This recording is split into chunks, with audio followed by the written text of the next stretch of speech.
back at Snappy Tomato Pizza with Coach Jason Simpson here as the Skyhawks are set to take on Southeast Missouri. That's at home. That's a 6 o'clock start. And, Coach, I'm just curious, in the game Saturday, even though it was mid-September, it was warm. Did you get a suntan out there? Yes, it was John warm. Abel got a suntan. It was very warm, and you know, I was pretty much sunburned, and I knew I was mad, but I guess it was really the sun. But no, and it did affect us. Now it really did. We had these cool days, kind of like tonight, and then camp wasn't that hot, and then all of a sudden, 85 felt like 105 or however it was on the turf, and so we had some guys cramp up, and it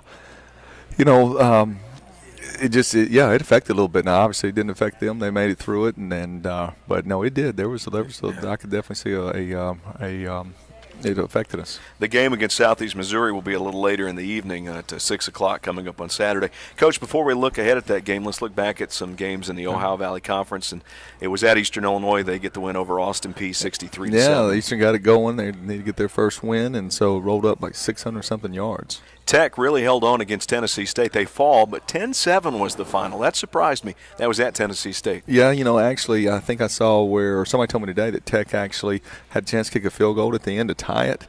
I haven't seen the game, but first of all, great for Tech to hold them to 10 points. But once again, Tennessee State's defense is just really something to watch. And then some of the teams were outside of the conference. At Jacksonville State, they beat West Alabama 45-34. Yeah, I think West Alabama, I was told, scored like 21 in the fourth, maybe. So maybe that wasn't as close as what it looks like. And then don't know much about the Western Michigan Murray game, 45-14 at Western Michigan. Yeah. And now the only team undefeated in the Ohio Valley Conference is Eastern Kentucky at 4-0. I think it's the first time they've jumped out to a 4-0 start since 1992. I think you have to go back give them credit. They beat an FBS school and 1-0 in the conference. And then you saw the tape, obviously. Let's talk about Southeast Missouri with their win over Southeastern Louisiana, 24-23, an upset at Southeast Missouri. No, it was.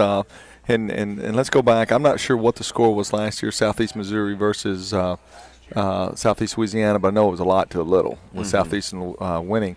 Obviously, they made a coaching change. It wasn't the prettiest game, but they played really hard. You can see their energy, you see their belief, as they're learning to win together. And, I shared that with our team, that you're playing a team that's very confident right now. They're coming off a huge win against a ranked, highly ranked opponent, not just a ranked opponent, a team that went 3 deep in the playoffs last year, Southeast Louisiana did, with a Peyton Award finalist, Bennett, as the quarterback back.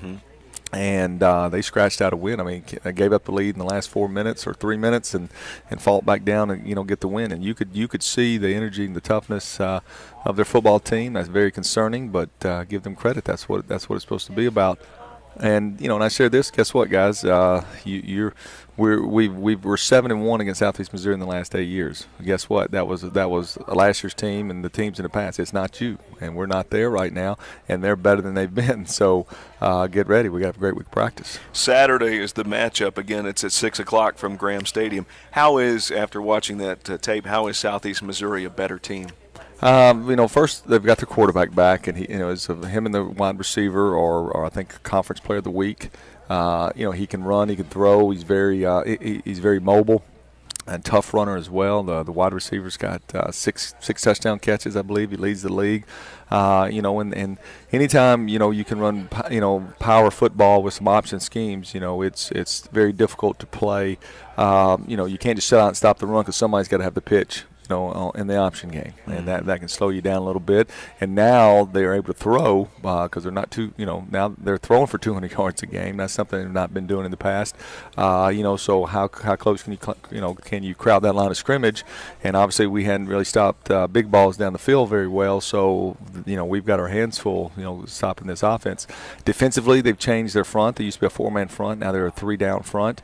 They play a lot of what in football terms is double eagle, which means the center's covered and both guards are covered, which makes it very, very difficult to run in between the tackles. Okay, and they not only do they mix their man coverage in, there's a lot of zone pressures out of that bear or double eagle front.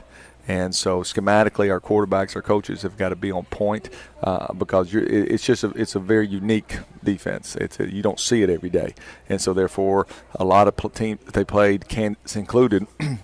are wasting plays, hand the ball off, and they don't have enough hats at the point of attack to block guys. And all of a sudden, instead of being 2nd and 6, it's 2nd and 9 because the guy's unblocked. But based on the structure of what you call the front, you had, did you call it 4 down, or did you call it odd, or did you call it, we say black or bear is the name of the front. So, your quarterback's got to be on point with that. If not, you're going to waste some plays, and some guys are going to be unblocked.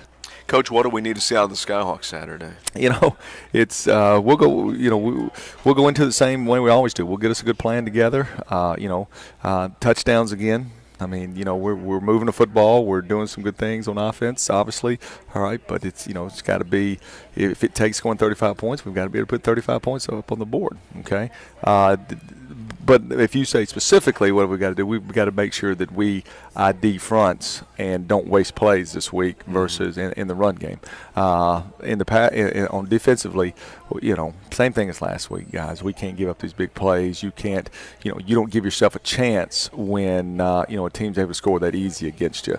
And you see when we're where we're supposed to be, we're not bad. We're really not. But too many big plays, and people are exploiting us.